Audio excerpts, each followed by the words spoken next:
As Stanley said, my name is Jen Sugar. I'm the Assistant Director of Admission Services, and usually when I come to these events, they ask me to walk everyone through the admission process in as simple terms as possible, so that's what I'm going to try to do tonight.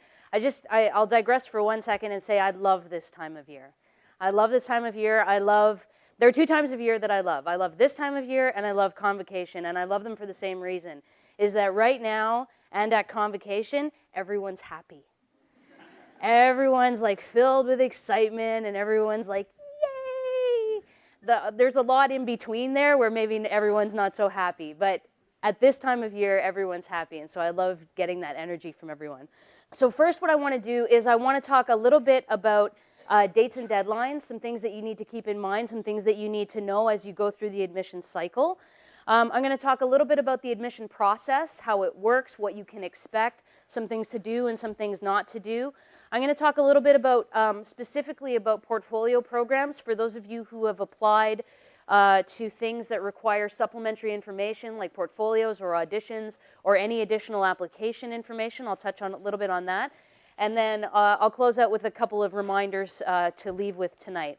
So in regard to application dates and deadlines, there's a lot to know, but I'm actually only going to highlight 3 dates for you. So the first date to keep in mind, I love this. I love this. Whenever I talk to parents, there's pens. There's pens. I talk to students. Students will just sit there and be like, yeah, I'll remember that. It's not a problem. I'll remember that. Parents are like, hang on, I got something to write on.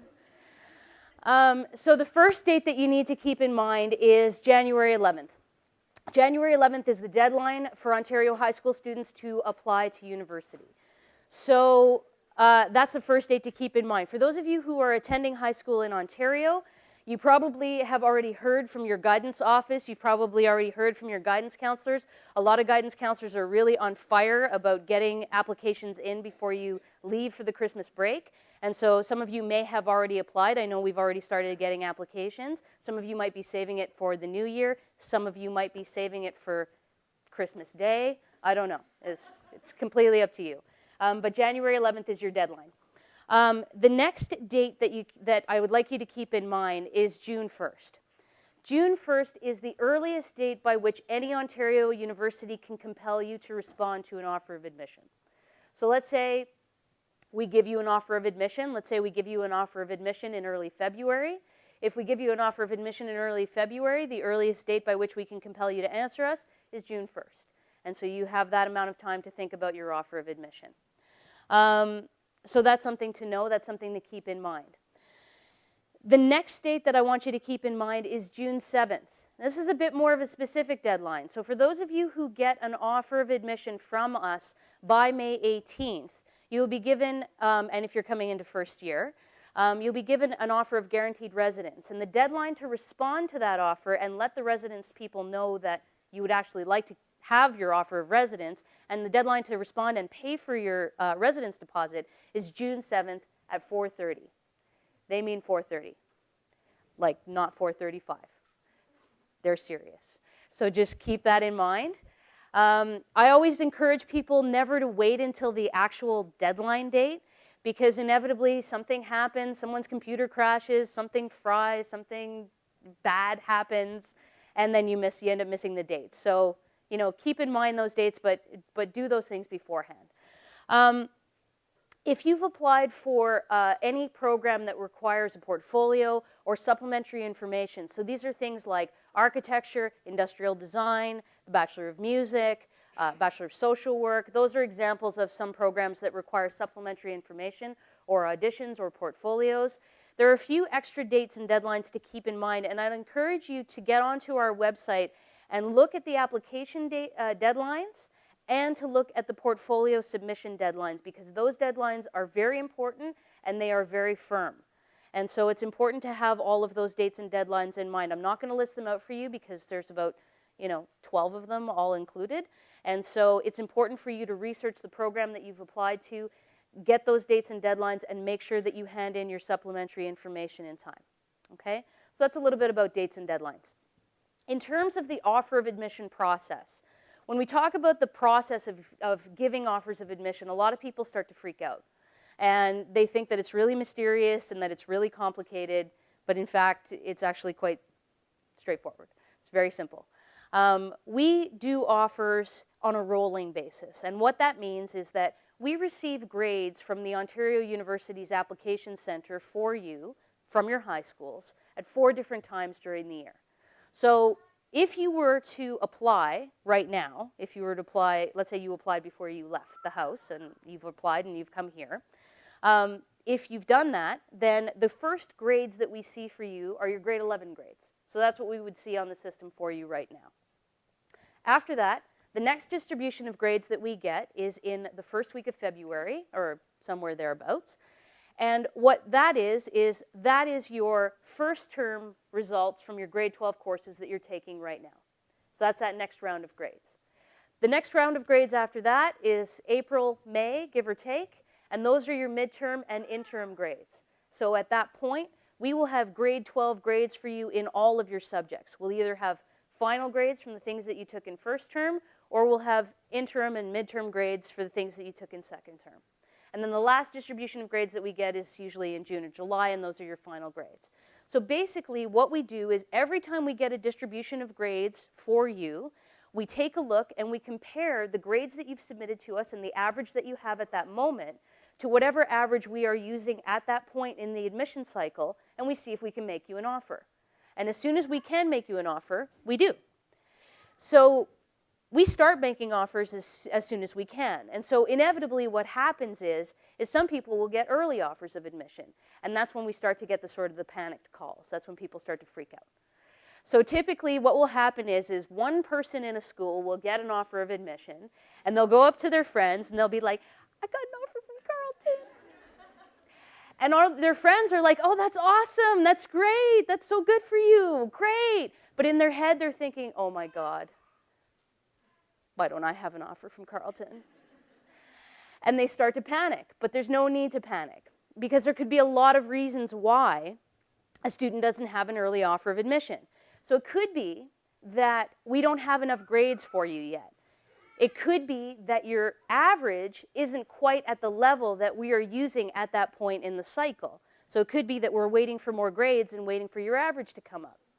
It could be that the program that you're applying to has a few more prerequisites, and we're waiting for the grades in those prerequisite courses. So maybe the person who got their offer of admission applied to something like the Bachelor of Arts, which has very few prerequisites. And maybe you've applied to the Bachelor of Engineering, which has quite a few prerequisites. And maybe we're waiting for grades in math or chemistry courses, so that could be the reason. Now, I'm going to go back to portfolio programs again for a second. Because for all of you who have applied to portfolio programs or programs that require supplementary information, you have to remember you're never going to get an early offer of admission. And the reason why is because those dates and deadlines are typically March or April. So we want your portfolios handed in by March 1st or April 1st or whatever the case may be. We might get 600 or 800 or 1,000 portfolios for a program. And a committee has to sit down and actually review all of those things. The Faculty of Music needs to listen to all of the auditions. Those things don't happen overnight. And so they typically happen over a longer period of time. So it's not uncommon that if you applied to architecture and architecture is your first choice, that you might be waiting until the end of April or the beginning of May before you start hearing from us and before we start sending out those offers of admission. Whereas other programs that don't have that information, you may be able to hear from us sooner depending on which grades you have and what your average is at that time. So that's just a little bit of insight into how the process works. In terms of choices and in terms of ranking choices, I know that for those of you who haven't applied yet, you're probably thinking, okay, what do I want to apply to? What order do I want to put these things in on my application form? Does it matter? Does anyone care? We care. So if you are applying to 2 different programs at Carleton, what I'd like to remind you of is if you could please put the program that is your first choice first.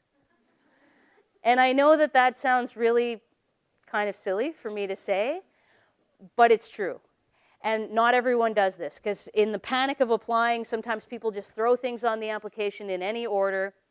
And what you have to remember is that we get your choices and we see, okay, your first choice is Bachelor of Arts, and your second choice is Bachelor of Commerce.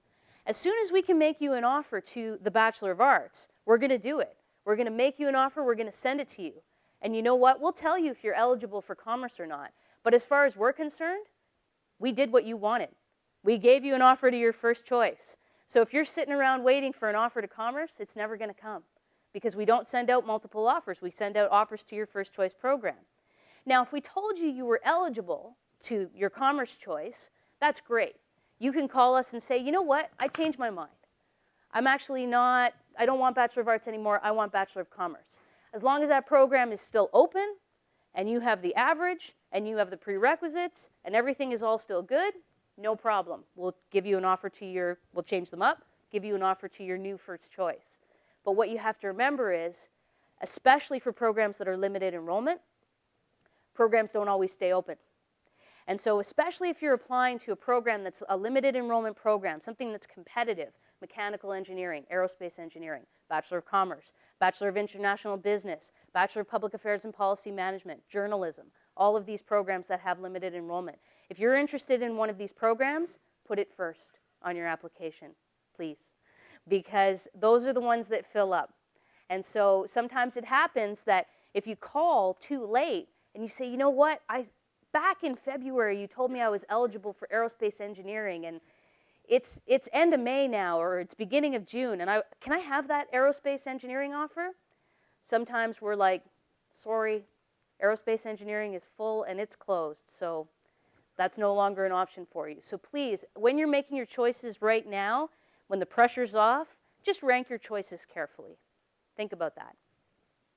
So, dates and deadlines, supplementary information, rolling offers of admission.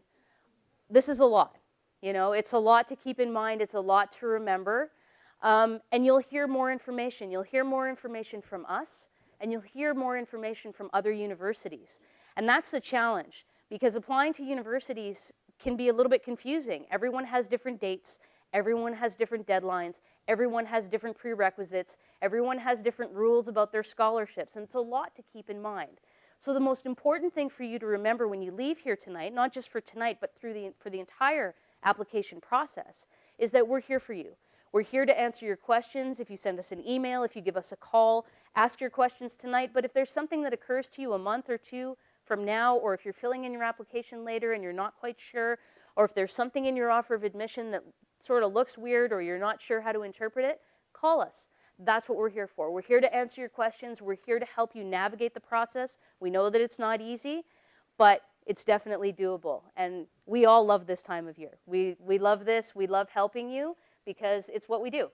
And with that, I'll just say welcome to the Parents' Evening tonight. Welcome to Carleton. Please ask your questions, and we look forward to seeing you next year.